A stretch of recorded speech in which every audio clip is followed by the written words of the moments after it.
One of history's greatest Viking kings was Harold Sigurdsson, otherwise known as Harold Hardrada. His story includes tales of unmatched heroism in battle, and although his deeds are no longer sang in Christian and pagan halls, today we explore the glorious life of Harold Hardrada. Let's see what the historians of old had to say about this legendary king.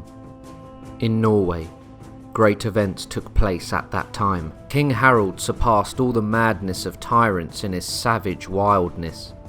Many churches were destroyed by that man. Many Christians were tortured to death by him. But he was a mighty man, and renowned for the victories he had previously won in many wars with barbarians in Greece and in the Scythian regions.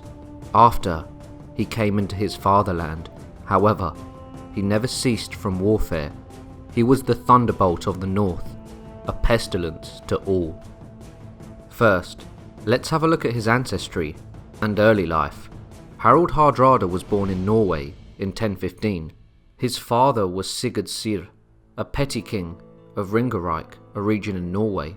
He was also one of the richest chieftains in all the land. According to Snorri Sturluson, the author of many Icelandic sagas, Harold was the great-grandson of Harald Fairhair, who was the first king of Norway, so Harold had royal and legendary blood running through his veins. Not much is known of Harold's childhood, but he was described as being larger than other men, and stronger. In his youth, Harold always had big ambitions, as his half-older brother was King Olaf II of Norway. He admired Olaf as a role model, and wanted to be just like him. Harold would spend his youth working on his father's lands and practicing to become a considerable warrior. In 1028, there was a huge revolt in Norway, leading to Harold's half-brother King Olaf II to be forced into exile. However, in the year 1030, he came back to Norway, having gathered many fighting men. Upon hearing of his brother Olaf's return, a 15-year-old Harold gathered 600 men to join Olaf's army. Harold and Olaf's army became one, and Olaf recognised that his younger brother would fight to the bitter end for him.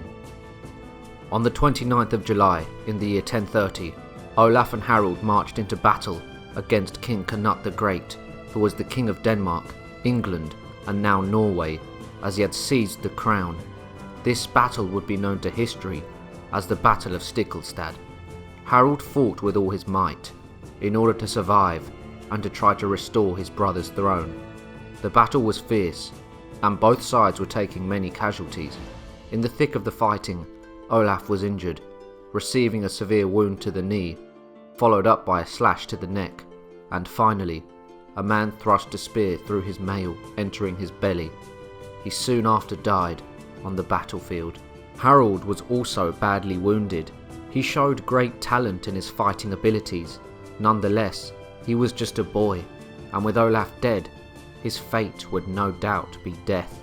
Canute the Great had won the battle, and Harold would have to go into hiding as he was gravely wounded, had no allies, and had just lost everything. He hid in a remote farm in eastern Norway. He would stay there for a considerable amount of time in order to heal from his wounds. Once Harold recovered from his wounds, he went north over the mountains to Sweden. He soon arrived at Kiev and Rus. Harold was welcomed by the Grand Prince Yaroslav the Wise, whose wife was a distant relative of Harold's. Yaroslav was in need of generals and leaders, and he recruited a young Harold into his service, as he was strong, ruthless, and wise beyond his years. He was also a natural-born leader for one so young. Harold would take part in campaigns against the Poles in 1031. He also fought against the Byzantines and the Teuts. Harold was a battle-hardened warrior before he even reached the age of 20, and it is said that no man could best him with the sword. Harold wanted to see more of the world, as he had no home. He couldn't return to Norway, or Canute would have him killed. So after a few years in Kiev and Rus, in 1033, Harold decided to take his 500 men to Constantinople, the capital of the Eastern Roman Empire. He and his men would join the Varangian Guard, who were an elite unit of the Byzantine army. The members would also serve as personal bodyguards to the Byzantine emperor, who at the time was Emperor Michael IV. Harold would see a lot of action on the battlefield during this time. He fought on nearly every frontier of the empire. He saw action against Arab pirates in the Mediterranean Sea, and then in inland towns in Asia Minor that had supported the pirates. He took part in campaigns that stretched as far as the Tigris River, where he took part in the capture of 80 Arab strongholds. He would even go to Jerusalem to fight, as he would protect pilgrims against bandits on the orders of the emperor. In 1038, Harold joined the Byzantine army in their expedition to Sicily in order to retake the island from the Muslim Saracens. Harold captured 4 towns in Sicily, conveying his strong military tactics and might. He fought further battles, as in 1041 there was a revolt in southern Italy. Harold would lead the Varangian Guard into battle on multiple occasions. Harold would also be sent to fight in Bulgaria in the Battle of Ostrovo. By this time, he was now a battle-hardened war veteran, having seen a lot of the known world at the time. However, in his mind, he still wondered what was happening in Norway. During his time serving in the Byzantine army, Harold fought in 18 major battles and hundreds of skirmishes. Following his campaign against the Bulgarians, he received the rank of Spatharokandidatos. Nevertheless, although he possessed unwavering loyalty, he still fell out of favour in the imperial court after the death of the Emperor Michael IV. There was now a state of uncertainty and turmoil in the empire, as there were conflicts between the new emperor, Michael V, and Empress Zoe. During this time, Harold was arrested and imprisoned. The account of why differs.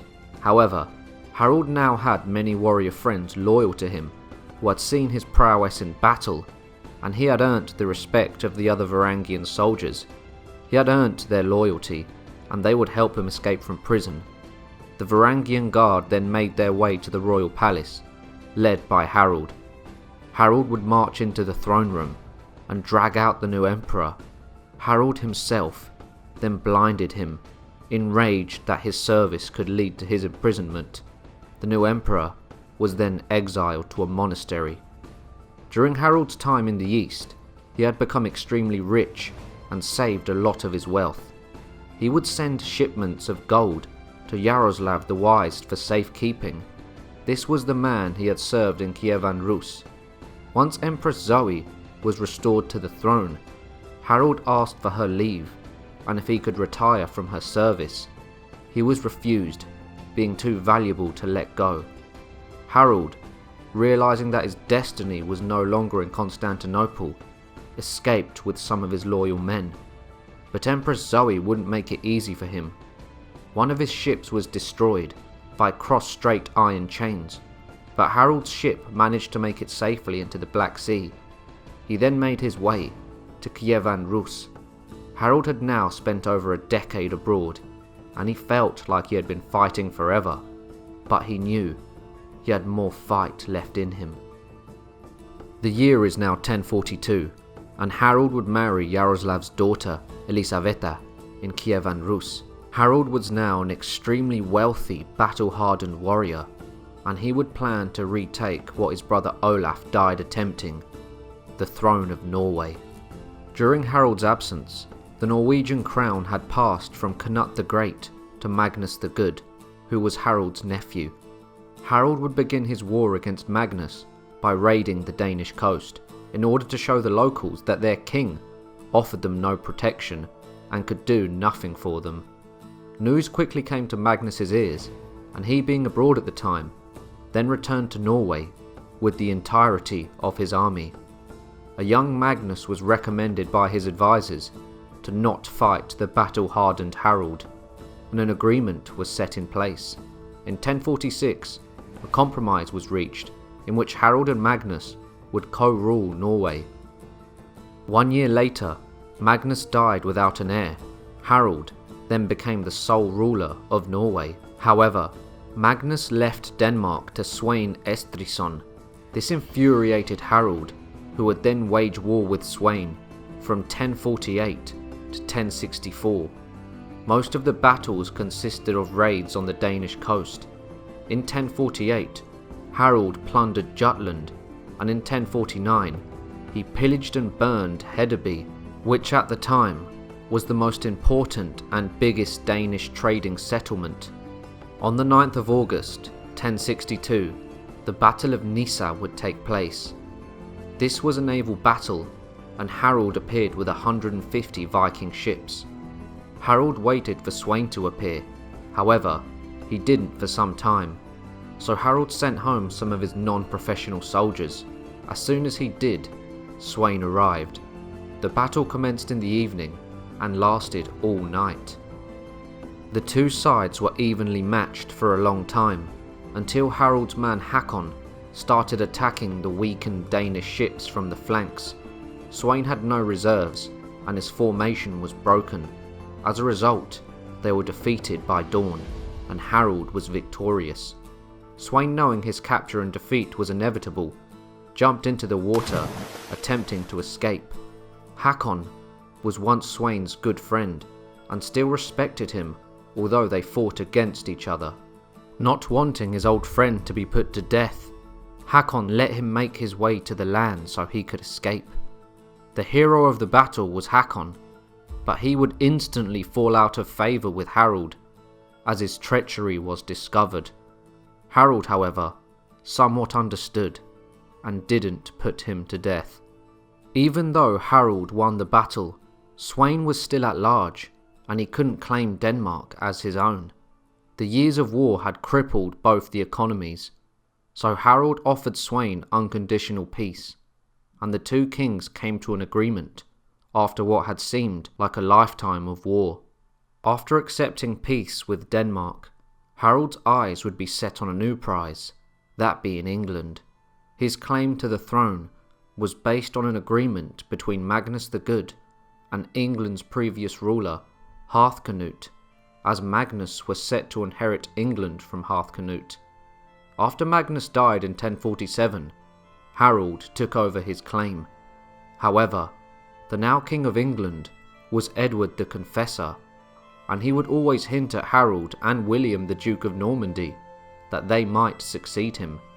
These actions would later make England bleed.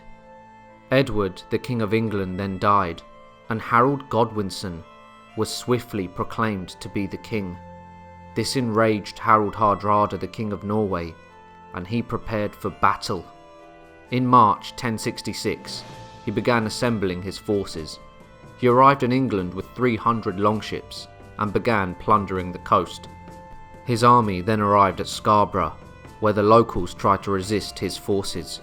Not wanting to waste any time, the Vikings burnt the town to the ground, which led other towns to surrender. News of the Northmen quickly reached Earl Morcar of Northumbria and Earl Edwin of Mercia, who assembled an army and fought against Harold just south of York at the Battle of Fulford. Harold won a decisive victory, and York surrendered their forces. Godwinson had heard of this and marched his army north to meet Harold Hardrada's force of Viking soldiers. On the 25th of September 1066, Harold Hardrada, King of Norway, left his base and a third of his soldiers behind. He brought light armour, as he thought he would only be addressing the citizens of York. However, Godwinson's heavily armoured forces approached and ambushed the Viking army. One gigantic Norwegian Viking stood alone in the middle of the bridge. He killed 40 men single-handedly and allowed Harold to regroup his forces as they were scattered, and they were able to form a shield wall formation. Harold then entered the state of the Berserker, just like the unnamed soldier. He entered a trance-like fury and fought aggressively with no shield and both hands around his sword. However, in the thick of battle, he was hit in the throat by an arrow and was killed. He died at the age of 50. With his death came the end of the Battle of Stamford Bridge and the end of the Viking Age. Harold Hardrada had seen it all. He had been a fighting man all his life. He was the veteran of 100 battles living by the sword. He had fought all over the world, and was no doubt an incredible ferocious man. Nevertheless, anything can happen at any time, to even those who are incredibly strong and powerful. So do you think Harold Hardrada was one of the greatest Viking kings in history? Let me know in the comments sections down below. If you enjoyed the video, make sure to like, subscribe and share, and I'll see you all soon for another history profile.